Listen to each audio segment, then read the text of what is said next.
உதாரணத்துக்கு பாரத பிரதமர் நரேந்திர மோடி அவர்கள் வருகின்ற 19ஆம் தேதி கோயம்புத்தூருக்கு நேரடியாக வர்றாங்க. தென்னிந்தியா இயற்கை விவசாயிகள் சம்மேளனம் இங்க நடக்க இருக்கிறது. அதில் நம்முடைய விவசாய பெருமக்களை சந்திக்கிறாங்க. 5000க்கும் மேற்பட்ட இயற்கை விவசாயம் செய்யக்கூடிய இளைஞர்களை சந்திக்கிறாங்க.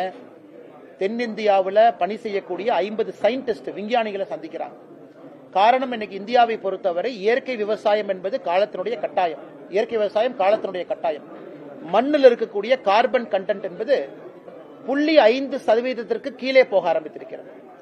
0.5% கீழே கார்பன் கண்டென்ட் மண்ணில் போயிருச்சுன்னா அந்த மண்ணை பொறுத்தவரை அது மலடுத்தன்மை அந்த மண்ணுக்கு வந்துடும். எதுவுமே இங்க விளைவிக்க முடியாது.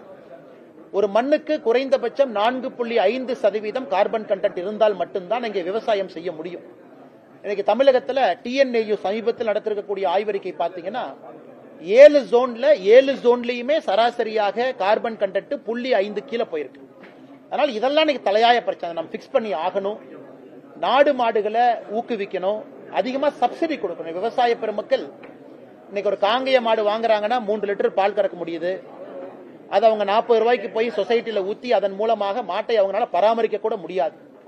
இன்னைக்கு அரசுகள் சப்சிடி கொடுத்து மாடு வாங்கி கொடுக்கணும். ஒரு விவசாயிக்குமே என்னை பொறுத்தவரை 80%, 90% மானியம் கொடுக்கணும். மாடு வந்தா மட்டும்தான் கார்பன் கண்டென்ட் பிக்ஸ் ஆகும்.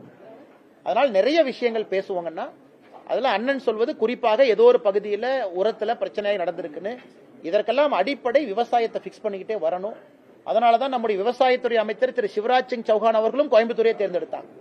இந்தியாவில் இருக்கக்கூடிய எல்லா மாநிலத்தினுடைய விவசாய அமைச்சர்களை கூப்பிட்டு காட்டன் ப்ரொடக்டிவிட்டி, பருத்தியினுடைய உற்பத்தி திறனை அதிகரிப்பதற்கான மீட்டிங் இங்க தான் நடந்தது. அதிலே நாம் புரிந்து கொள்ள வேண்டும், பிரதமர் அவர்கள் நேரத்தை ஒதுக்கி கோயம்புத்தூர் இதுக்கு மட்டும் வர்றாங்க. வேற எந்த நிகழ்ச்சி இல்லை, கட்சி நிகழ்ச்சி இல்லை, பாரதிய ஜனதா கட்சியோட நிகழ்ச்சி கூட இல்ல. பிரதமர் கொடுத்திருக்கக்கூடிய அந்த 2.5 மணி நேரம் 3 மணி நேரமும் விவசாயிகளுக்காக கொடுத்திருக்கிறாங்க. அதற்காக மட்டும் தென்னிந்தியா வந்துட்டு ஐயா நம்மாழ்வார் அவர்கள் பேர்ல இந்த நிகழ்ச்சி நடக்க இருக்கிறது. அதனால அடிப்படையிலிருந்து பிரச்சனையை பிக்ஸ் பண்ணணும் அப்படிங்கறத இன்னைக்கு நம்ம மீட்டிங்ல பேசின முக்கியமான விஷயம் கூட.